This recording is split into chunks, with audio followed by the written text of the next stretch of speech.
Good morning students. Today we are going to cover lesson 3 long vowel sound of E. Long vowel sound of E का मतलब है बड़ी ई की मात्रा।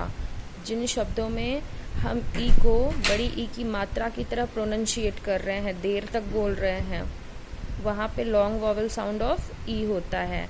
Like he word में क्या होता है? ही हम देर तक बोलते हैं, ह के ऊपर बड़ी ई की मात्रा आती है, यानी हम देर तक बोल रहे हैं। तो यहाँ जो पिक्चर्स दी हुई हैं उनके नीचे जो वर्ड्स लिखे हुए हैं उन्हें अगर हम प्रोनाउंशिएट करेंगे तो हमें बड़ी ई की मात्रा मिलती है। जैसे ही, शी, वी, हर जगह हम बड़ी ई की मात्रा का प्रयोग करते हैं प्रोनाउंसिएशन के समय। Now we have to come to the worksheet. First question in write 5 words ending in E with its long vowel sound. S वाले शब्दों के ऐसे 5 words लिखने हैं जिसमें प्रोनाउंशिएट करते टाइम ई का लॉन्ग वॉवल साउंड आए। फर्स्ट वर्ड मैंने लिखा है मी, म के ऊपर बड़ी ई की मात्रा, मी। ट्री, ट्र के ऊपर बड़ी ई की मात्रा, फ्री, फ्र के ऊपर बड़ी ई की मात्रा, सी, सो के ऊपर बड़ी ई की मात्रा, फीड, फ के ऊपर बड़ी ई की मात्रा। तो इनको प्रोनाउंशिएट करते टाइम हमने मी को देर तक बोला, ट्री को देर तक बोला, फ्री को देर तक बोला, सी को भी देर तक बोल रहे हैं, फीड में फी को देर तक बोल रहे हैं। Now second question is write under each picture the right word for it. ये पिक्चर्स के नीचे राइट वर्ड लिखना है। फर्स्ट है a boy is indicating to himself.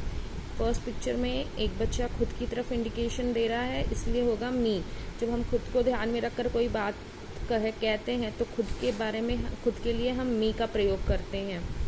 Here you can see 2 children are talking about another boy. 2 बच्चे एक दूसरे लड़के की बात कर रहे हैं। जब 2 लोग आपस में किसी दूसरे लड़के की बात कर रहे हों तो ही होता है। बॉयज के लिए ही, यानी जो तृतीय पुरुष है, अन्य पुरुष के लिए ही का, जैसे हम हिंदी में वह का यूज़ करते हैं वैसे ही इंग्लिश में ही का यूज़ करते हैं। फिर यहाँ 2 लोग हैं, दोनों जो भी कर रहे हैं आपस में हैं, साथ में खड़े हैं, एक दूसरे की यूनिटी दिखा रहे हैं, इसलिए हमने वी वर्ड का यूज़ किया है, वी।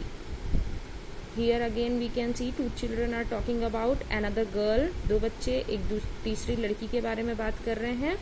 तो अगर लड़की किसी अन्य पुरुष में लड़की हुई तो हम उसके लिए शी का यूज़ करते हैं, शी। तो ये डिफरेंस आप याद रखिएगा। अन्य पुरुष में यदि लड़का है तो ही, अन्य पुरुष में यदि लड़की है तो शी। मतलब थर्ड पर्सन वाला boy he, third person girl she use होता है। आई होप मैं आपको क्लियरली समझा पाई हूँ। If you have any doubt, you can ask to me on my number. You have to fill your book. No need to write in your copy. You have to just fill your book only. Thank you. Meet you in the next session.